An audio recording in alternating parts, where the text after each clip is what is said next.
আজ রাধা অষ্টমী তিথিতে এক দুর্দান্ত নিরামিষের রেসিপি তোমাদের সাথে শেয়ার করছি। সেটা হলো দই পটল, যেটা খেতে খুব টেস্টি হয়। নিরামিষের দিনে একবার এইভাবে দই পটল খেয়ে দেখো, মাছ মাংসের কথা মনেই পড়বে না। তো এটা বানাতে প্রথমে পটলগুলোকে একটু খোসা রেখে এইভাবে কেটে নিতে হবে। আমি মাঝখান থেকে পটলগুলোকে একটু চিড়েও নিয়েছি, যাতে পটলগুলোর ভেতরে ভালোভাবে লবণ ঢোকে।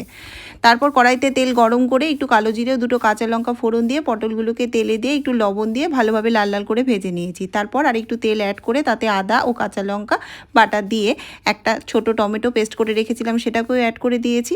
দেন একে একে মশলাগুলো যেমন জিরে গুঁড়ো, ধনে গুঁড়ো, শুকনো লঙ্কার গুঁড়ো, হলুদ গুঁড়ো, লবণ অ্যাড করে দিয়েছি এবং কিছুটা টক দই ভালোভাবে ফেটিয়ে নিয়ে এতে অ্যাড করে দিয়েছি। কিছুটা চিনিও অ্যাড করেছি। তারপর নেড়ে চেড়ে ভালোভাবে মশলাগুলোকে কষতে দিয়েছি। মশলা থেকে তেল ছেড়ে এলে পটলগুলোকে অ্যাড করে দিয়েছি।